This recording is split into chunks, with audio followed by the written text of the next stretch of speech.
오늘의 말씀은 에베소서 1장 7절에서 14절 말씀입니다. 우리는 그리스도 안에서 그의 은혜의 풍성함을 따라 그의 피로 말미암아 속량 곧 죄 사함을 받았느니라.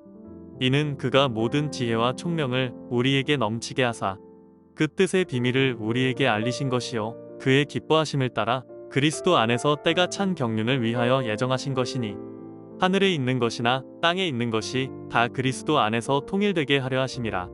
모든 일을 그의 뜻의 결정대로 일하시는 이의 계획을 따라 우리가 예정을 입어 그 안에서 기업이 되었으니 이는 우리가 그리스도 안에서 전부터 바라던 그의 영광의 찬송이 되게 하려 하심이라.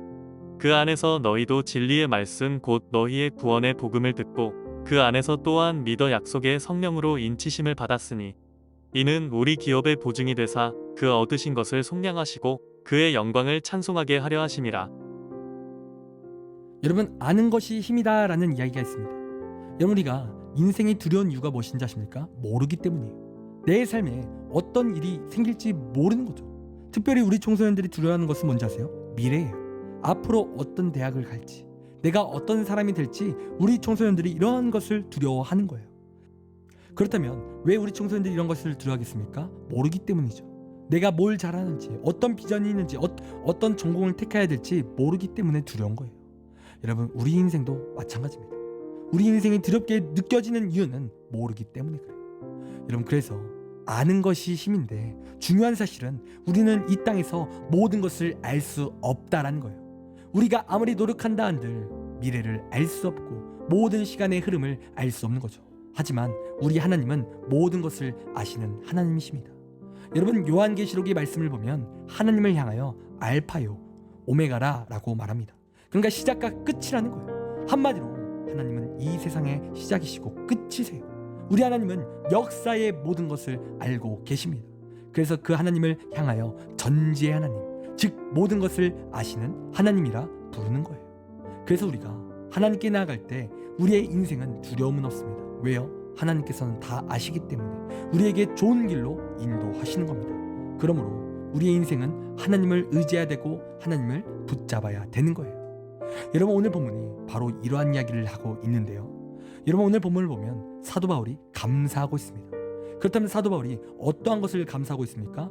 그것은 에베소 교회 성도들이 예수 안에서 믿음을 잘 붙들고 또 서로를 사랑으로 잘 돌본다라는 소식을 그가 들었기 때문인 거예요. 그래서 이러한 소식을 들은 사도 바울이 하나님께 감사하고 있는 거죠.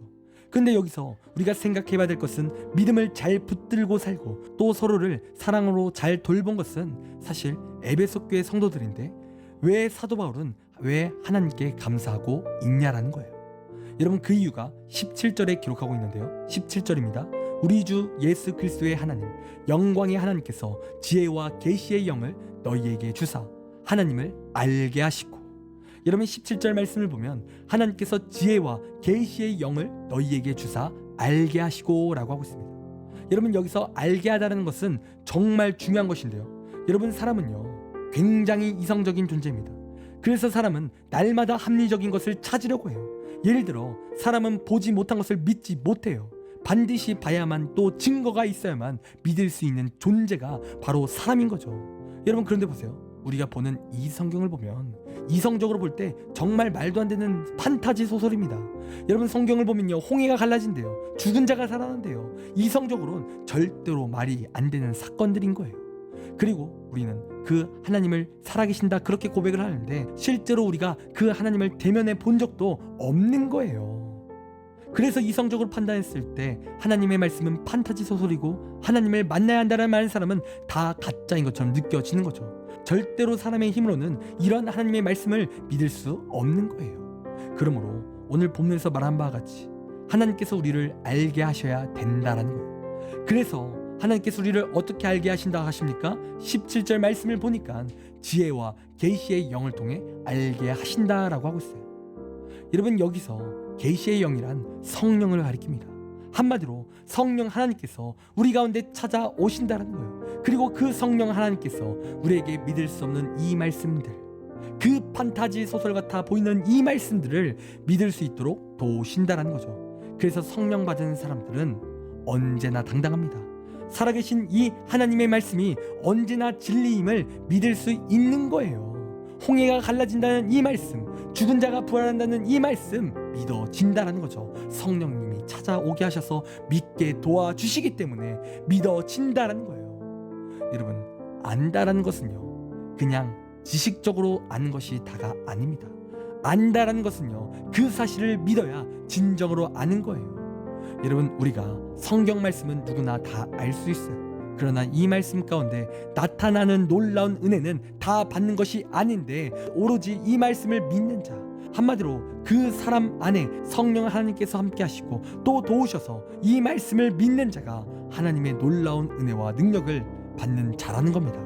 그러므로 우리는 아는 것으로 만족해서는 안 됩니다. 믿어야 돼요. 그리고 믿으려면 성령 하나님이 내 안에 찾아오셔서 우리가 이 말씀을 믿도록 도우셔야 된다라는 거예요. 그리고 이렇게 성령 하나님이 찾아오셔서 이 하나님의 말씀을 믿어질 때 어떠한 일이 내 삶에 일어납니까? 성경의 사건들이 다 내 사건이 되는 겁니다. 여러분, 이 시간 혹시 하나님의 이 말씀 온전히 믿지 못하셨습니까? 그렇다면 이 시간 성령을 구하십시오. 성령 하나님이 내 안에 찾아오셔서 돕는 은혜, 알게 하시는 그 은혜를 간절히 이 시간 구하셔야 돼요. 우리가 그렇게 구할 때 성령 하나님이 내 안에 찾아오시고요, 또 알게 하시고 믿어지는 역사가 내 안에 이루어집니다. 그러니 이 시간 날마다 성령의 도우심을 구하며 우리가 승리하는 그런 우리의 귀한 삶이 되길 간절히 원합니다. 기도하겠습니다. 하나님, 알게 하시는 하나님, 나의 힘으로 나아가는 것이 아니라 은혜로 나아가게 하시는 하나님, 우리가 날마다 하나님의 은혜를 구하게 하시고 성령의 은혜로 성령을 구하게 하셔서 성령 충만하여 하나님의 모든 말씀을 믿고 그 은혜를 누릴 수 있도록 인도하여 주시옵소서. 그래서 성경의 은혜와 능력이 나의 은혜와 능력이 되게 하여 주시옵소서. 감사합니다. 사랑이 많으신 예수님의 이름으로 기도드립니다. 아멘. 시간 우리 함께 1분 동안 말씀을 생각하며 함께 기도하기 원합니다. 기도하겠습니다.